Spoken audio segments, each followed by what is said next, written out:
Hello guys and स्वागत है आप सभी का मेरे चैनल टमेटो जीएफएक्स में। और आज हम बात करने वाले हैं लाइंस एंड उनके कुछ बेसिक शेप्स के बारे में। एंड ये हमारी सीरीज़ का 7th लेक्चर है और आप बाकी के लेक्चर्स प्लेलिस्ट में देख सकते हैं, so do check them out. So चलिए शुरू करते हैं। So welcome back to the magical world of Illustrator. And आप यहाँ पर लाइन टूल देख सकते हैं जो कि हमारा आज का टॉपिक है। सो लाइन टूल एक मेनली एक लाइन सेगमेंट क्रिएट करता है from one point two another point. And जैसे ही आप इसको क्लिक करेंगे ये अपना एक स्टार्टिंग पॉइंट क्रिएट कर देगा, एंड जहाँ पर आप इसको रिलीज करेंगे ये अपना सेकेंडरी पॉइंट उसको डिनोट करेगा। एंड अगर आप इसे शिफ्ट के साथ यूज़ करेंगे तो फिर आप इसमें एक पर्टिकुलर एंगल पे लाइन क्रिएट कर सकते हैं, नहीं तो आप फ्रीडम के साथ कहीं पे भी फ्रीली लाइन मूव कर सकते हैं। एंड इसके एक और सीक्रेट या फिर कह सकते हैं एक और ट्रिक है जिसमें हम लाइंस के साथ कुछ छोटा मोटा क्रिएट कर सकते हैं। वो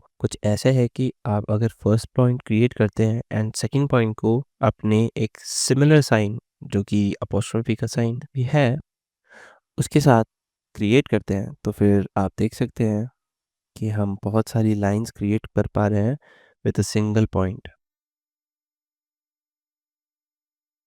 and that can be a design pattern, वो आप अपने हिसाब से देख सकते हैं इसे। एंड अगर इसे हम ग्रेडियंट के साथ यूज़ करेंगे तो ये काफ़ी ज़्यादा एक अलग लुक देगा आपको। ये एक ट्रिक है जो मुझे विद टाइम मिला था from my fellow YouTubers. And इसको हम 90 डिग्रीज पे कर देते हैं लाइक दिस, एंड ग्रेडियंट को स्वैप कर देते हैं। एंड आप अगर इसको कलर कुछ और करें लाइक दिस, आप देख सकते हैं सम काइंड ऑफ हम एक डिज़ाइन क्रिएट कर सकते हैं। हालांकि ये ट्रिक सिर्फ आर्क्स के साथ ज़्यादा यूज़ में आता है, लाइंस के साथ इसको मेनली यूज़ करते नहीं हैं हम। So this was about line, let's jump to arcs. So arc tool similar to line tool ही है। इसमें हमारे पास एक आर्क होता है, अगर हम शिफ्ट दबाएंगे तो हम इसे इवनली स्केल कर पाएंगे, और अगर हम अपर एरो या लोअर एरो दबाएंगे तो हम उसका आर्क का एंगल चेंज कर सकते हैं लाइक दिस।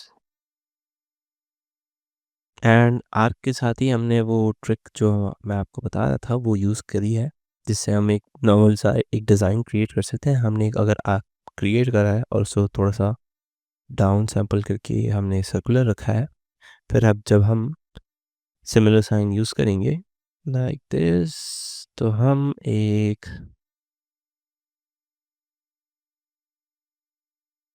बटरफ्लाई क्रिएट कर सकते हैं जो कि काइंड ऑफ एक आर्ट ही है। इसे अगर मैं इसे ग्रुप करके ट्रांसफॉर्म करके रिफ्लेक्ट कर देता हूँ like this, so here you can see हमने एक बटरफ्लाई क्रिएट कर दिया है in easy steps. So this was arc and line. उसके बाद में हमारे पास है spiral tool. Spiral tool normally हमको कुछ ऐसा दिखेगा, एंड इसके सेगमेंट्स को हम बढ़ा भी सकते हैं घटा भी सकते हैं with arrows like this.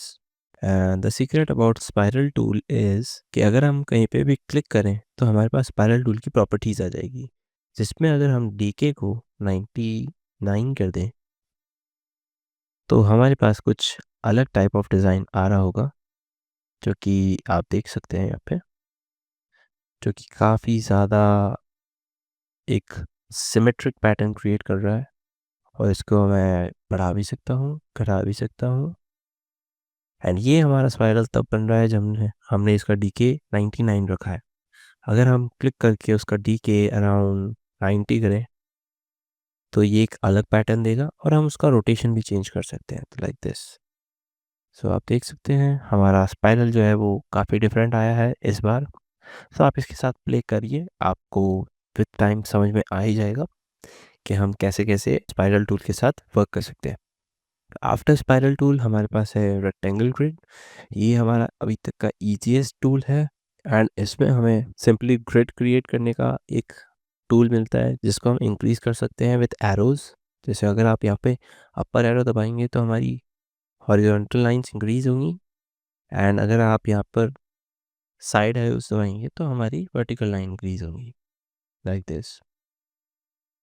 Similarly हमारे पास एक है पोलर ग्रिड का ऑप्शन। पोलर ग्रिड भी इसी के सिमिलर है, एंड पोलर ग्रिड में हमारे पास कुछ सेगमेंट्स होते हैं, लाइक ये सेगमेंट्स जो कि सर्कल के ऊपर क्रिएटेड हैं, एंड ये सेगमेंट्स जो सर्कुलर सेगमेंट्स ओवरऑल सर्कल्स हैं। सो अगर हम इसमें भी सेम तरीका यूज़ करें, हम डेंसर कर सकते हैं नेट को, एंड अगर हम साइड एरोज का यूज़ करें तो हम सेगमेंट्स को बढ़ा सकते हैं। सो अगर इनको यूज़ करके मैं ये क्रिएट करता हूँ, it is some kind of like Spiderman web, जो कि आप देख ही सकते हैं।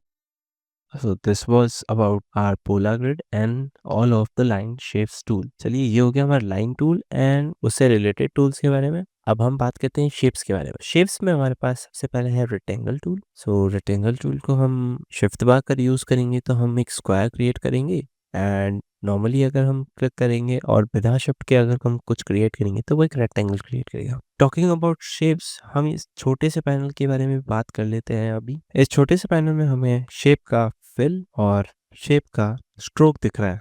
इसको हम अगर कुछ भी करके चेंज कर देते, जैसे कि मैंने इसको कलर कुछ रेड कर दिया है, स्ट्रोक को ब्लू कर दिया है, एंड मुझे इसको रीसेट करना है वाइट एंड ब्लैक पे, तो मैं इस छोटे से आइकन पे क्लिक कर सकता हूँ, जो कि हमारा डिफ़ॉल्ट फिल एंड स्ट्रोक है, जो कि हम डी दबाकर भी कर सकते हैं। अगर मैं डी को प्रेस करूँगा तो हम डिफ़ॉल्ट पे चले जाएंगे, D for default.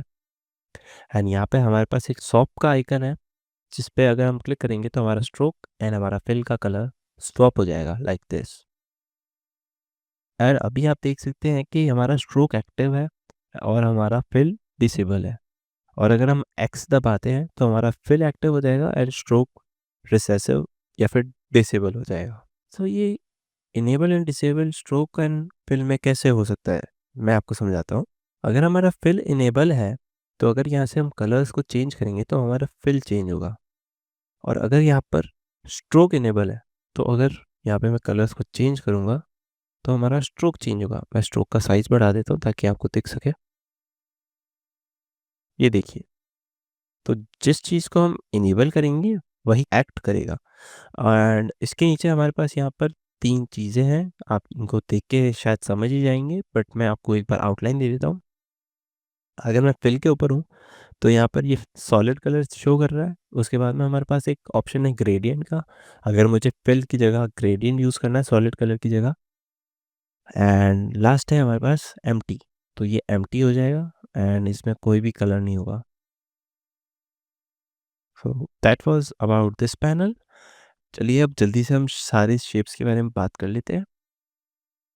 While creating shapes, अगर आप शिफ्ट दबाते हैं तो हमें पता है कि हम एक साइड से एक कॉन्टिन्यूस स्केलिंग के ऊपर कोई भी शेप क्रिएट कर रहे होंगे, बट अगर आप शिफ्ट के साथ अल्ट दबाते हैं तो आप देख पाएंगे कि एक सेंटर से पूरा का पूरा जो हमारा शेप है वो क्रिएट हो रहा है।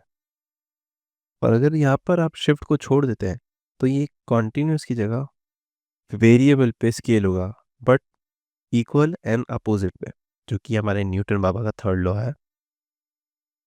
सो दिस वाज अबाउट रेक्टेंगल। चलिए अभी मान लीजिए हमारा जो स्पेस है वो कुछ ज़्यादा ही क्लटर्ड है और मुझे इसे एक साथ हटाना है, तो मैं कंट्रोल ए दबाऊंगा। सबको सेलेक्ट करने के बाद मैं डिलीट दबाऊंगा। आफ्टर रेक्टेंगल टूल हमारे पास है राउंडेड रेक्टेंगल। अगर मैं इसको क्रिएट करता हूँ तो यहाँ पर हमें एक राउंडेड ऑप्शन होगा, जो कि हमारे पास नॉर्मल रेक्टेंगल टूल में भी है। सो राउंडेड रेक्टेंगल रेक्टेंगल टूल से ज़्यादा डिफरेंट नहीं है, फॉर नाउ हमारे पास उसका ऑप्शन दिया गया है। सो अगर हम यहाँ पर देख सकते हैं तो हमारे पास कुछ स्लाइडर्स हैं जिनसे हम कर्व को बढ़ा या कम कर सकते हैं। अगर इस स्लाइडर्स पे आप अल्ट प्लस क्लिक करते हैं तो इनको हम शेप चेंज कर सकते हैं। हम इनको आउटर राउंड, इनर राउंड या फिर फ्लैट क्रिएट कर सकते हैं, और उनको आप बाद में एडिट भी कर सकते हैं।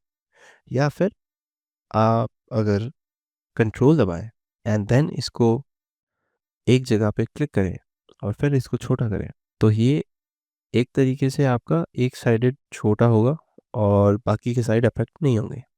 ये सेम चीज़ आप बाकी कर्व्स के साथ भी कर सकते हैं। कंट्रोल दबाइए, एक साइडेड छोटा हो रहा है, आप समझ रही। This design also seems like an arc watch, so you know मैं भी वही लंदन का डिज़ाइनर हूँ जिन्होंने इसे डिज़ाइन किया था। जस्ट जोकिंग, मुझे कोट का ऑर्डर नहीं चाहिए।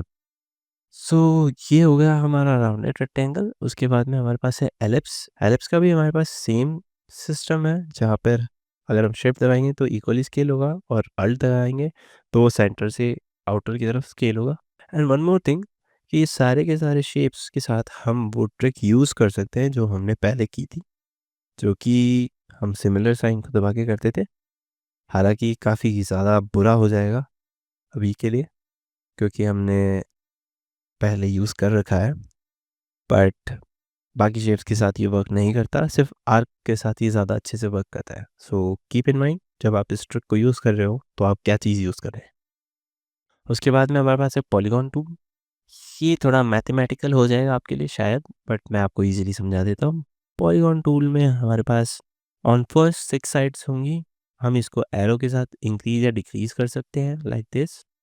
अगर हम इसको इंक्रीज करते जाएंगे तो ये एक सर्कल बन जाएगा, क्योंकि क्योंकि circle has infinite sides. And अगर हम इसको डिक्रीज करते जाएंगे तो ये एट द एंड ट्राइंगल बन जाएगा, क्योंकि at least a polygon has 3 sides mathematically. अब इसको मैं यहाँ पे प्रूव नहीं करूँगा क्योंकि ये थोड़ा बोरिंग हो जाएगा। सो this was polygon tool, and आप इसको अपनी शेप्स के लिए यूज़ कर सकते हैं। एंड एक और चीज़ जो पॉलीगॉन टूल में मैं आपको बताना चाहता हूँ, कि अगर आप पॉलीगॉन्स का काउंट बढ़ाते हैं और उसके बाद में आपको मान लीजिए शेप्स का और भी लाइक इंक्रीज करना है साइड्स, तो यहाँ पर एक स्लाइडर मिलेगा। आप उस स्लाइडर के ऊपर आप क्लिक कर सकते हैं, लाइक दिस, ताकि आप नंबर ऑफ साइड्स इंक्रीज कर सकें या डिक्रीज कर सकें, लाइक दिस। एंड इसके एक कॉर्नर पे आपको एज कर्व्स का मिलेगा ऑप्शन, जो कि हम यूज़ कर सकते ताकि हम वर्टेक्सेस को स्मूथ आउट कर सकें, लाइक दिस। इस पे भी ये सेम ऑप्शन है, एंड वही सेम कर्व ऑप्शंस है। चलिए इसके बाद में चलते हैं हमारे नेक्स्ट ऑप्शन पे, जो कि है स्टार।